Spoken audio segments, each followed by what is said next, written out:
John Fitzgerald Kennedy, do solemnly swear. I, John Fitzgerald Kennedy, do solemnly swear.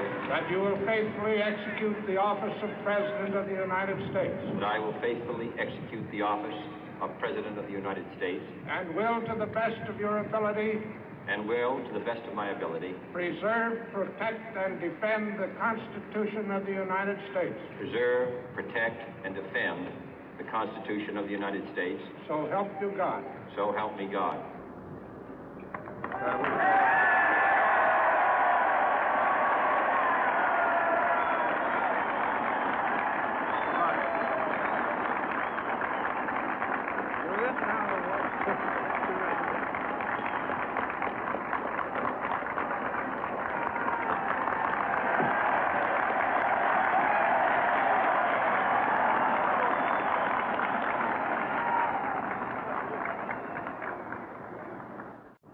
Vice President Johnson, Mr. Speaker, Mr. Chief Justice, President Eisenhower, Vice President Nixon, President Truman, Reverend clergy, fellow citizens. We observe today not a victory of party, but a celebration of freedom, symbolizing an end as well as a beginning, signifying renewal as well as change. For I have sworn before you and Almighty God the same solemn oath our forebears prescribed nearly a century and 3/4 ago. The world is very different now, for man holds in his mortal hands the power to abolish all forms of human poverty and all forms of human life. And yet the same revolutionary beliefs for which our forebears fought are still at issue around the globe. The belief that the rights of man come not from the generosity of the state, but from the hand of God.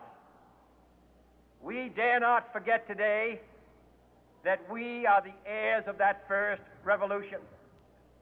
Let the word go forth from this time and place to friend and foe alike that the torch has been passed to a new generation of Americans born in this century, tempered by war, disciplined by a hard and bitter peace, proud of our ancient heritage, and unwilling to witness or permit the slow undoing of those human rights to which this nation has always been committed and to which we are committed today at home and around the world.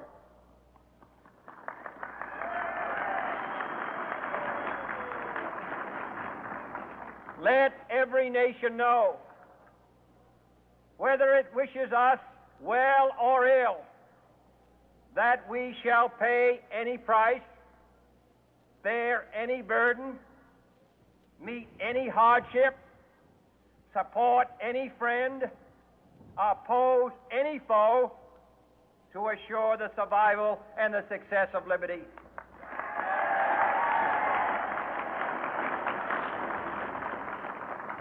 This much we pledge and more. To those old allies whose cultural and spiritual origins we share, we pledge the loyalty of faithful friends. United, there is little we cannot do in a host of cooperative ventures. Divided, there is little we can do, for we dare not meet a powerful challenge at odds and split asunder. To those new states whom we welcome to the ranks of the free, we pledge our word that one form of colonial control shall not have passed away, merely to be replaced by a far more iron tyranny. We shall not always expect to find them supporting our view, but we shall always hope to find them strongly supporting their own freedom, and to remember that in the past, those who foolishly sought power by riding the back of the tiger ended up inside.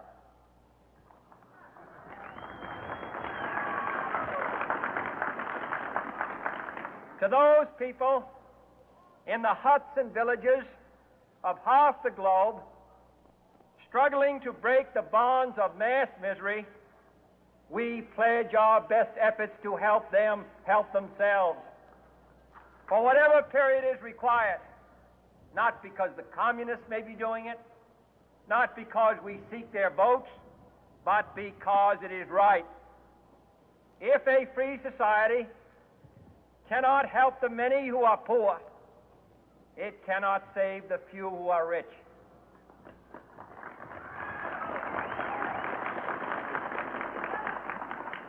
To our sister republics south of our border, we offer a special pledge to convert our good words into good deeds, in a new alliance for progress, to assist free men and free governments in casting off the chains of poverty.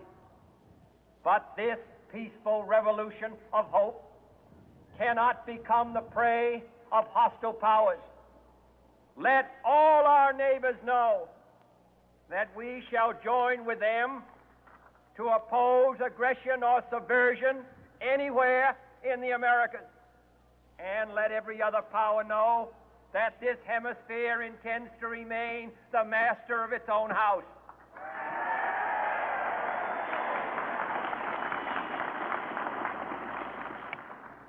To that World Assembly of Sovereign States, the United Nations, our last best hope, in an age where the instruments of war have far outpaced the instruments of peace, we renew our pledge of support to prevent it from becoming merely a forum for invective, to strengthen its shield of the new and the weak, and to enlarge the area in which its writ may run.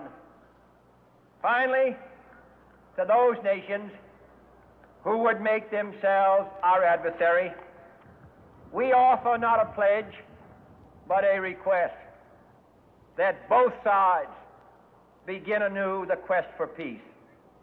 Before the dark powers of destruction, unleashed by science, engulf all humanity in planned or accidental self-destruction, we dare not tempt them with weakness, for only when our arms are sufficient beyond doubt can we be certain beyond doubt that they will never be employed.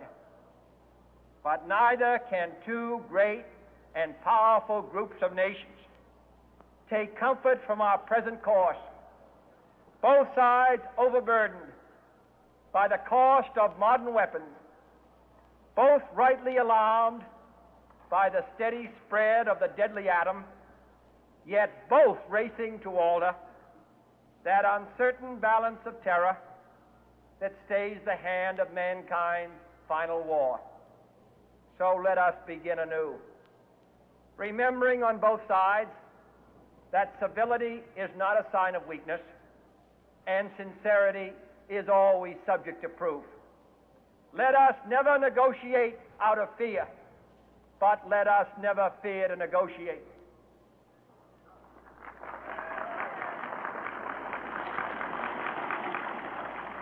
Let both sides explore what problems unite us, instead of belaboring those problems which divide us.